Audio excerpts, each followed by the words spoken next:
มาทุกคนบัดนี้เนาะก็คือสิมาเว้าสู่นางร้อยฟังเนาะก็คืออ่าประเด็นที่เพิ่นจะได้มือถือเนาะตัวนี้เนาะหลายๆคนก็ให้ความคิดเห็นเนาะไปในทางที่ดีพ่อแม่พี่น้องเนาะไปในทางที่ดีแล้วก็อยากให้นางร้อยนี่รับฟังเนาะและบ่าวบางสิมาอ่านคอมเมนต์ให้เพิ่นฟังเนาะแบบว่าบ่าวบางได้ลงไป2คลิปเนาะก็คือสาวร้อยเพิ่นก็ว่าอยากได้โทรศัพท์ตำอิดนะตอนที่บ่าวบางมาแล้วตอนที่2ก็สาวร้อยก็ว่าอยากได้อีกว่าซั่นเนาะ FC ก็หลายๆคนก็คอมเมนต์แบบไปในทางที่ดีแล้วก็อยากให้นางร้อยนั้นมีชีวิตที่ดีขึ้นว่าซั่นซะเนาะเดี๋ยวบ่าวบางก็สิมาหาเพิ่นนำกันเลยทุกคนแต่ว่าถ้านางร้อยมีโทรศัพท์ขึ้นมาปุ๊บนี่เพิ่นสิมีค่าได้ทันทีเลยพ่อแม่พี่น้องเนาะมีค่าหลายๆเลยนะเป็นจั่งใดก็เข้ามาติดตามแล้วก็เป็นกำลังใจให้กันเด้อพ่อแม่พี่น้องฟังคลิปนี้จบแล้วก็แสดงความคิดเห็นได้ทุกท่านพ่อแม่พี่น้องเนาะได้ทุกคนบ่าวบางก็สบายดีสวัสดีป้าลุงเอ่ยอายเมิดทุกคนที่มาแสดงความคิดเห็นอยู่ในช่องของบ่าวบางเนาะมื้อนี้ก็เข้ามาหาสาวร้อยสบายดีสาวร้อย สวัสดีโอ้ยมื้อนี้สิมาเว้าสู่เจ้าฟังเด้อก็คือประเด็นที่เจ้าอยากได้โทรศัพท์อยากได้แล้วหลายคนบ่ค่อยบอกให้เจ้าขอว่าซั่นนานฮะให้คุณพ่อว่า FC เพิ่นมีเฮาเจอเพิ่นว่าค่อยนี่บอกให้เจ้าน่ะขอโทรศัพท์นำFC แม่นบ่แหละค่อยบอกให้ขอซะบ่บอก เอออันนี้ผ่านไปแล้วประเด็นหนึ่งเด้อนี่เด้อก็คือไปเป็นขอได้เออซีซื้อให้ขออยากได้เออ บอกว่ามันอันนี้ประเด็นที่หนึ่งเนาะก็คืออันนี้ค่อยลงไปตัวค่อยถ่ายเจ้าอันนี้ค่อยลงไปแล้วเพิ่นว่าอ่าบางคนน่ะเพิ่นบ่มีบ้านบ่มีรถแล้วก็บ่มีหยังเลยบางคนน่ะนะเพิ่นอิจฉาเจ้าเพิ่นว่าอิจฉาเจ้าที่เจ้าร้อยน่ะมีบ้านมีรถเนอะมีคนแบบอยากได้หยังก็ซื้อให้ประมาณนี้นะเนอะอันนี้ผ่านไปเนาะเนอะบางคนก็ว่าแต่พ่อ อยากได้เลยจะมีอะไรอยากได้บางคนก็ว่าให้พ่อเพิ่นโอนให้เลยเพิ่นว่าเนาะให้โอนซื้อให้เลยแต่ก็อันนี้เป็นคอมเมนต์บางอย่างเนาะแล้วก็มีอีกคอมเมนต์หนึงเนาะคอมเมนต์เพิ่นว่าบ่าวบางถ้านางร้อยได้โทรศัพท์แล้วนางร้อยเป็นคนมีค่าเลยได้เพิ่นว่าเจ้ารู้จักบ่โอ้เอ้าค่าเน็ตค่าไฟค่าเสียเวลาเอาไปสร้างที่คนลุงก็ได้แล้วก็นั่งลิ้นทั้งวันค่าแต่งตัวเออ ไปส่งลูกมาครับลูกไปโรงเรียนมีแล้ว ได้โทรศัพท์ปุ๊บนี่สิเยี่ยลมกับผู้บ่าวหรือได้บะนี่บ่มาจากลมมาจากลม มีผัวแล้ว มีผัวแล้วยาของอยาก ตัวนี้ประเด็นต่อไปเนาะเห็น ก็คือความคิดเห็นต่อมาบ่แม่นผัวสอนให้ขอบ่จักบ่ได้ผู้คอยเสยได้อันนี้เจ้าจะได้เองบ่เขาอยากได้เองโอ้จะได้เองเนาะเงินผู้คอยสอนบ่แม่นน่ะนี่เบิ่งคักๆได้อันนี้คือสลอยจะได้เองเนาะเขาอยากได้เองสลอยจะได้ผู้คอยบ่เองได้สอนไปขอ MFC บ่ผู้คอยเสยผู้คอยไปโพไม่ได้ให้บ่บ่ได้ให้ ยันว่าโพว่าสิเอาไปเฮ็ดหยังโทรศัพท์นี่แต่ค่าซื้อนมให้ลูกก็ยังบ่มีแล้วซื้อมาเพชรแป้งนัวก็ยังบ่มีแล้วบ่บ่บ่บอกแบบนั้นอืม ผู้คอยว่าอยากได้ที่เอาลูกคอยเฒ่าเลยเนาะเราเท่าแล้วผัวหันอันนี้อ่านตามคอมเมนต์เด้ออันนี้เด้อผู้คอยว่าอยากได้แกให้หมอลงซื้อให้อืมเพิ่นว่าอันแมงขนุนน่ะเด้คันขายบ่ได้ก็เอามาเฮ็ดของกินให้บุญเพ็งกินเลยเพิ่นว่าโดเลยได้ขายบ่เลยให้วันเพ็งกินมื้อเช้านี่บ่ได้ขายบ่เห็นนะคะเด้เออคือว่าอันมือถือตอนเก่าก็มีอยู่เพิ่นว่ามือถือแต่เก่าก็มีอยู่แต่เก่ามีบ่เลยบ่มีมือถือน้อยฮะบ่มีนะเพิ่นว่ามีมือถือสีดำน้อยๆเพิ่นว่ายังให้แบบบุญเพ็งบุญมีแกล้งทิ่มอยู่เพิ่นว่าต้องรักษาในเด้อเพิ่นว่าอันนี้คอมเมนต์อันนี้เติมเน็ตไม่มีปัญหาแต่เงินซื้อโทรศัพท์ไม่มี หาเงินยังไม่ได้เลยนางร้อย เจะสิว่านั่นเลยแหละ ห้าแล้ว ไปหาบ่ ก็ห้าแล้วไปแล้วก็บ่ได้อยู่เพื่อน ซื้อเองไม่ได้บ่เลย ซื้อเองบ่ได้ ซื้อเองบ่ได้ อืม จะมาเอาเงินซื้อเองเลย โอ้ยบ่ได้ ซื้อเองเพิ่นไม่ได้เนาะเดี๋ยวว่าสิหาเงินเติมเน็ตได้ซะ บ่หาเองก็ได้ไปบ่หา ถ้าแบบถ้าเพิ่นซื้อโทรศัพท์ให้แล้วสิไปหาเองบัดนี้ แม่ อ๋อ ที่ซื้อให้แต่ก็หาเองเติ โอ้ ม เงินเติมเน็ตเติมหยังสิไปหาเองเนาะ อืม เออจะประมาณนี้เบิ่งตอนนั้นเงินซื้อเกลือยังบ่มีเลยเพิ่นว่าแม่นว่าแหละ ซื้อยัง ซื้อเกลือก่อนแม่ชมพู่สิมาอันเด้เจ้าได้เว้าในคลิปค่อยว่าเงินซื้อเกลือก็บ่มี อันนี้มีแล้ว เอา ลายมีชมพูให้ อ๋อ ลายบักพริกบักเกลือเป็นนัว หลายแล้วตัวนี้เนาะ ลายเติบแล้วเยอะแล้ว เอ มี อ แล้วครบเลยกินซ้ำสิกิน เพิ่นว่า ขอกินประหยัดแล้วบ่ได้กินหลายบักพริกเลยประหยัดได้ช่วงนี้ เออ ได้กินหลายขนาดเกลือได้บ่ได้กิน อืม ก็อันนั้นเป็นนัวเลย อืม ประหยัด ประหยัดเลยเนาะ ประหยัดเลยแต่ที่ว่ามันประหยัด อืม ประหยัดเลยของ ตัวนี้ก็ กิน เรื่องโทรศัพท์เนาะ อืม ก็คือเพิ่นว่าให้สร้อยซื้อเองเลยเพิ่นว่า เงินที่ใช้พามาที่ซื้อเอง เออแล้วก็เพิ่นซื้อแล้วก็ซื้อเกรดบ่ได้ซื้อหยังนี่แหละ แล้วเพิ่นว่าบ่ต้องบอกให้เราเป็นคนแบบขอว่าซั่น แม่น เพิ่นก็คิดว่าค่อยนี่เป็นคนบอกให้เจ้าขอลักษณะแบบนี้นะ บ่นะผมบ่ได้บอก แต่ก็บางอย่างก็เพิ่นก็บ่สามารถให้ได้นั่นแหละสลอย อืม แบบเฮาพอเฮ็ดได้เฮาก็เฮ็ดเอาเองสิประมาณนี้นะ แม่น คันเฮาสิขอเพิ่นตลอดมันสิเรื่องเด้ โด แม่นบ่ตะกี้เจ้าอยู่เฮือนหลังเก่านี่เจ้าบ่มีหยังเลยแม่นบ่ บ่มีหยังเลย วันนี้ต่อมาก็เพิ่นก็ซื้อหั่นซื้อนี่ให้ก็สิเป็นความภาคภูมิใจของเพิ่นเนาะแล้วก็เพิ่นก็ยังคอมเมนต์มาอีกว่าแบบว่าเจ้าก็แบบอยากมีคือบ้านคือเมืองหั่นนะ แม่น เออ ขนาดคนเฒ่าเลยลิ้นโทรศัพท์อันแรกคนเฒ่า แต่นั่นเขาซื้อเองได้เลย มีเงิน คนบ่มีเงินขอ จะสิเฮ็ดได้ล่ะสิมีเงินละบัดนี้เอาเจ้าลองเว่าสู่เฮาฟังเบิ่งใน จักแน่ ใน ล่ะ ในมุมมองของเจ้าเจ้าสิเฮ็ดได้จังสิได้เงินซื้อโทรศัพท์สมมุติว่าสมมุติว่าบุญเพ็งบุญเพ็งอยากได้โทรศัพท์เลยนี่ มันเพลงอยากได้ เออ ให้ลูกคอยไปแล้วก็หาเงินมาทำ แบบว่าบ่มีแบบYouTube ลูก เข้ามา ไฟ ถ่ายนี่นะบ่มีคนเข้ามาถ่ายแต่เจ้าเนี่ยก็สิเขายุดเข้ามาแล้วสมมุติเด้ออันนี้ สมมุติบ่มีค่อยก็บ่ได้เข้ามาถ่ายแล้วนี่คนอื่นก็บ่ได้มาแล้ว บุญเพ็งอยากได้โทรศัพท์ปุ๊บ ลูกคอยใหญ่ก็หาเองมันเป็นชาวเลย เดี๋ยวให้ลูกไปหาเอง เป็นชาวมีชาวมนุษย์เดี๋ยววุ้ยไปองค์ทิพย์องค์จันทร์องค์ไทย หรือสิให้ไปไทยเลย ไปไทยแล้วลูกคอยใหญ่มาให้โยแล้วอยู่เหือนให้ก็หาเงินหาคำ โอ้ อย่าเอาพัวได้น้อยแล้วไงขึ้นเลยอย่าเอาพัว บ่ได้เด้ตัวนี้เนาะ อะไรได้หาเงินหาคำ การศึกษานี่ก็สำคัญนะพี่น้องเนาะก็คือมื้อนี้อันบุญเพ็งนะไปโรงเรียนแล้วบุญเพ็งกัน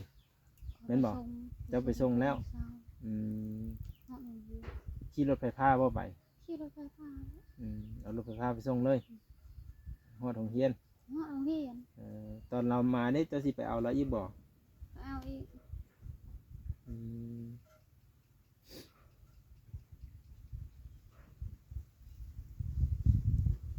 เพิ่นว่าอันคันมีคนซื้อโทรศัพท์ให้แหละสิหาเฮ็ดเวียกเฮ็ดงาน เฮ็ดงานแล้วไปอยู่แล้วอีกเดือน ก่อนมีโทรศัพท์นี่เฮ็ดอยู่บ่เพิ่นถาม เฮ็ดซักเสื้อนี่แหละซักเสื้อลูกให้ลูกกินข้าวก่อนลูกวันนี้มันเพ่ง เพิ่นว่าบางทีก็สร้อยได้ของฟรีๆมาแล้วก็แบบบ่เคยตัวอยากได้เพิ่นว่าอยากได้ตลอด เจ้าแล้ว มีแหละไปอยากได้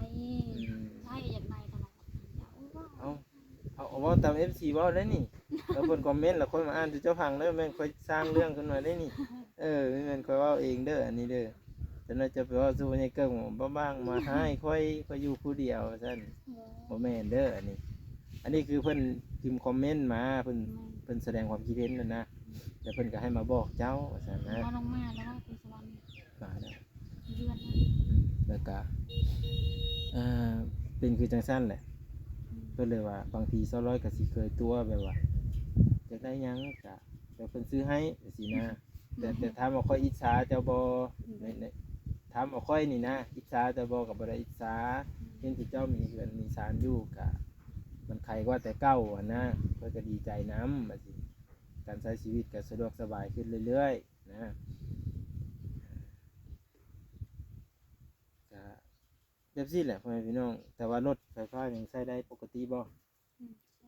ได้จักมือเลยนี่จื้ออยู่บ่จักวันผ่านไป บ่เจอแต่ เออจื้อซ้ำแล้วกันเลยซะเนาะส่วนหลายเพิ่นก็สมบุญเพ่งนั่นแหละบุญเพ่งหน้าฮักคนน่ะไปโรงเรียนตั้งใจเรียนเด้อ พ่อแม่ ผมเต้นเศร้า พ่อแม่ก็มาพี่ก็เจ้าสามารถพาเพิ่นอ่านได้ก็พาเพิ่นอ่านเด็กน้อยเพิ่นบ่ทัน แล้ว รู้ เมื่อคืน เออ อ่านเป็นได้แล้วไหมอ่านลูกเป็นเลยอ่าน เออ ได้ว่าตะกอเป็นน้อง อืม ได้แล้ว อันเด็กก็ดีแล้ว เพิ่นว่า ไล่ตัวน้อง มี ตะกอสระอี เออ สระอาได้หมด มีแม่นได้รถถีบหรือพาขี่รถเลาะไหมจ๊ะ ไป เจ้าฮะไม่ได้เลาะบ่ อุ้ยบ่แลนเลาะนะ เออ เลาะกันเลาะที่จะเป็นยัง เออ จำไปยอกว่างเขาเลย อืม FC ถูกใจจะได้ชื่นชมส่งสิ่งของให้สายเยอะๆแม่นแหล้วเนาะก็คือ ถ้าเพิ่นถึกใจเนาะเพิ่นถึกใจแบบว่า200นี่สามารถเบิ่งแยงดูแลบุญเพ็งได้แบบว่ายามกินข้าวก็ให้กินข้าวยามกินนมก็ให้กินนมยามนอนก็ให้นอนนี่สินะ ยามอาบน้ำก็ให้อาบน้ำ เฮ้ยอาบเลย ก็ถือว่าแบบ ถ้าสมเฮาบ่ได้เข้ามาก็เฮ็ดแบบนั้นตลอดนะก็แม่นอยู่เจ้าก็มีครอบมีครัวแล้วแต่ว่าบ่ฮู้แหล้วเนาะเจ้าก็บ่เคยแบบไปเห็นเมืองใหญ่แน่ว่าเขาใช้ชีวิตแบบใดเขาอยู่แบบใดหั้นนะก็คือเจ้าอยู่ไปสินั่นนี่ก็บ่ได้มีพิษมีภัยดอกบ่ได้ไปพิษบ้านผ่านเมืองดอกแม่นบ่ก็บ่ได้ไปตีหัวบ้านผ่านหัวเมืองดอกก็อยู่แบบนี้แหละแต่แบบมันโลกภายนอกอะมันวุ่นวายอะนะเพื่อเจ้าสิปรับตัวเข้าได้โอ้มันก็ยากนิดหน่อยยากแล้วใครอยู่บนนั้น ก็ยังให้เจ้าไปเห็นประเทศไทยอยู่ความเจริญนะสุดยอด เจ้าเห็นหรอ เห็นแล้วบ่มีกลางคืนดอกอยู่หั่นน่ะมันหุ่งตลอดหุ่งแบบนี้เลยนี่แบบแจ้งๆอย่างปางมาสิเลยการหาเงินหาคำนี่ถ้าไปบ่หาเงินนี่บ่ได้กินได้แต่ละมื้อหั่นถ้าเจะสิไปนอนสูบยาตัวนี่บ่ได้กินแล้วมื้อนั้นน่ะจะสิไปหาคอไว้ซะแม่นล่ะวะนี่เขาต้องแบบพัฒนาขึ้นนะหลายๆคนก็จะเห็นความพัฒนาคือดินที่มันเป้าว่างก็สามารถปลูกผักสามารถปลูกต้นไม้นี่คือยามนี้นี่สามารถปลูกได้เลยนี่ปลูกต้นกล้วยวันนี้ บุญกล้วยย่างอันนั้นFC ว่าอยากเฮ็ดให้ห้องน้ำทางนั้นนะบนในประเทศห้องน้ำเขาบ่ปลูกก็เฮ็ดบ่เพิ่นบ่เฮ็ดห้องน้ำบ่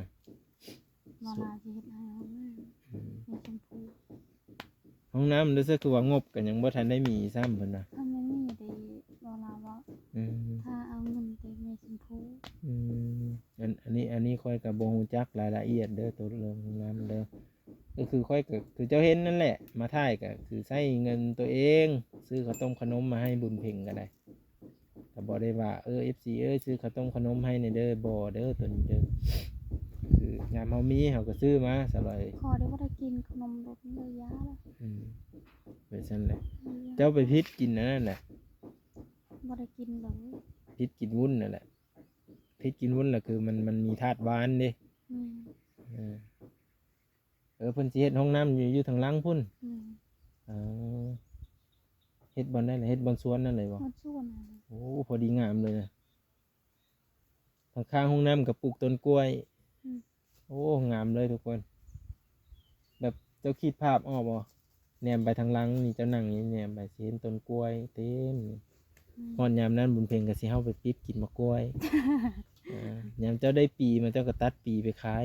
อันละ10,000 10,000พาบุญเพ็งไปขายอยู่ตลาดพุ่นวันยามวันเสาร์วันอาทิตย์ก็ไปนั่งขายอยู่ตลาดพุ่นก็ได้ไปหลอกขายก็ได้เขาก็ซื้อคือกันเอ้าก็หลายๆคอมเมนต์อยู่เนาะบางคนก็ว่าพอจะรุนแม่เกดซื้อโทรศัพท์ให้นางร้อยแน่ว่าซั่นอันนี้ก็คอมเมนต์หนึงเนาะ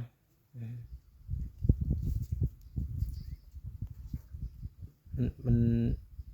หลายคอมเมนต์นั่นนะสร้อยแต่กะเจ้าแบบได้พังไปแล้วกะคือเว้ามาแล้วเนาะเปลี่ยนแปลงแบบว่าสิ่งที่มันเกินตัวเฮามันก็ยันเจ้าสิเมื่อยไปหาซื้อเงินเติมเน็ตนะเจ้าบ่ได้อยู่แท้ๆหรอกเขาบอกโลดคือซุมเฮานี่แหละนี่บ่ได้อยู่แล้วนี่ไปหาถ่ายคลิปอยู่ทุกมือเห็นแล้วว่ะอย่าไปถ่ายคลิปไปเอาน้ำมาก็คือเห็นนั่นแหละคือคนติดหนี้ดูๆมันก็ติดหนี้ 2-3 มื้อก็บ่มีเงินไปก็หาเอาตัวอื่นมาหมุนใส่อีกอันนี้นะ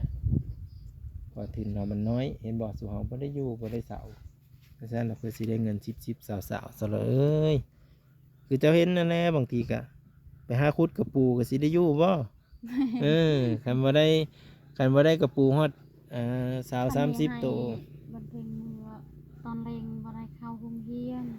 การบ่ได้เข้าโอ้พักอีกแล้วพักอีกมาตายครับไหมพักอีกอะไรสิไปหาพอสิ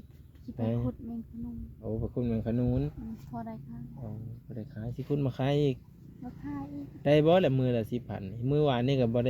ได้ขายซำนี่บ่ได้ขายเมื่อวานให้บันเทิงกินเต้ยระยะไกลระยะนั้นเลยแล้วแต่แล้วมีพอเลยจะกินมา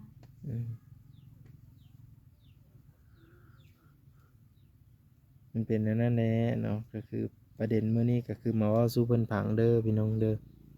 เฮาได้ฟังความคิดเห็นแล้วเป็นจะได้แน่อยากให้บ่บ้างบ่ที่มาบอกเจ้ามื้อนี้บ่เนี่ยนะโอ้ยมายังก็บ่ได้มาถ่ายก็บ่ได้มียังให้แถมยังมาด่ามาเว้าเขาอีกสิ มีความคิดอยู่ว่าไปนะ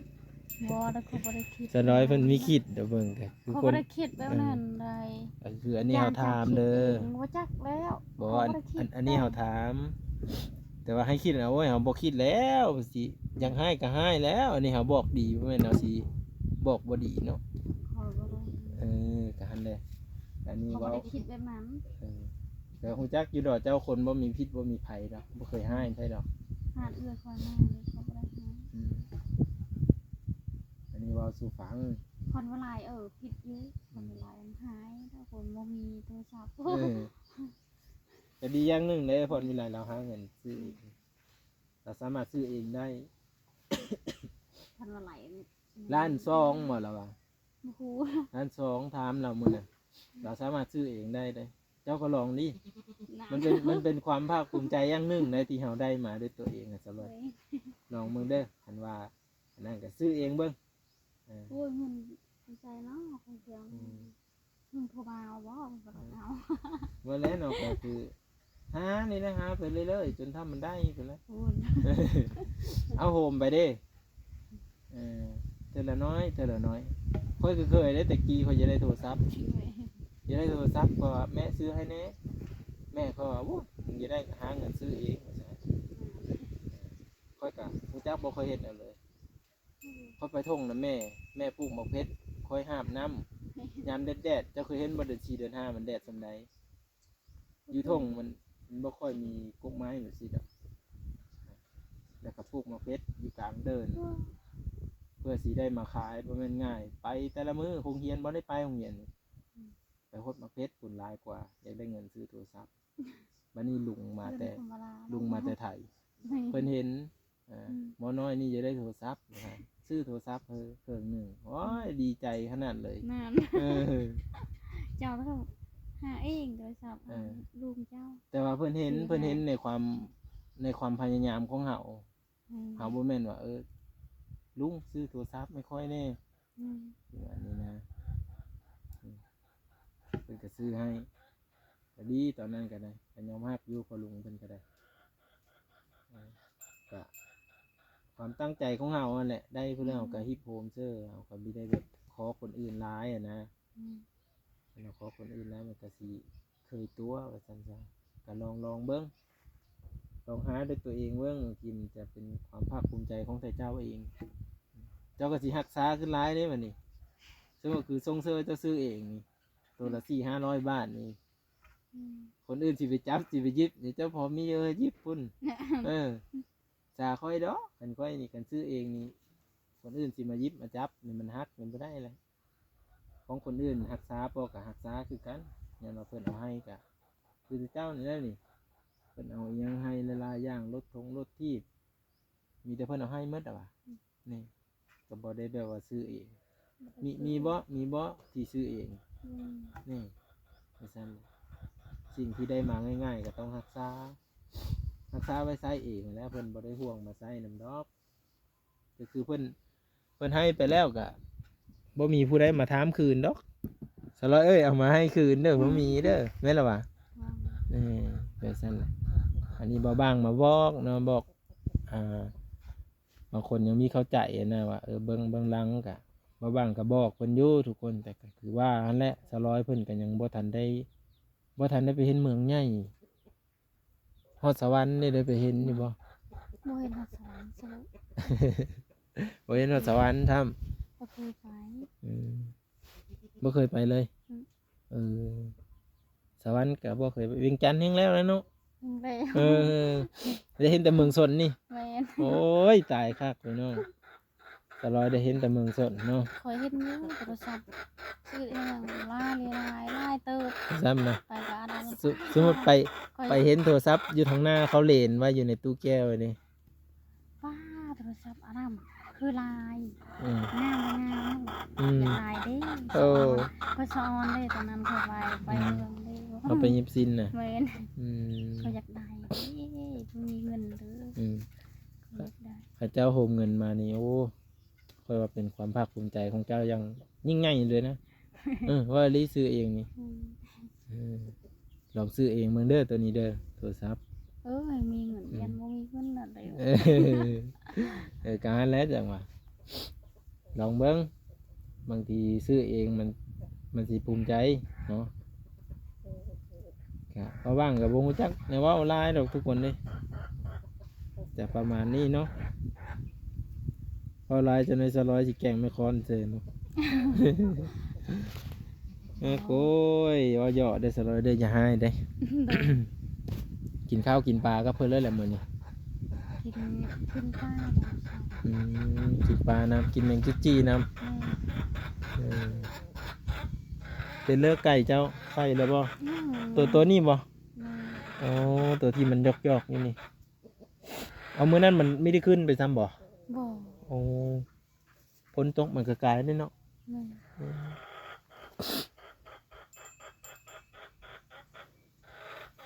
ทุกคนเลยสิได้จบคลิปไว้เพียงซ้ำนี้เนาะได้เฮามาต่อ EP 2นำกันว่า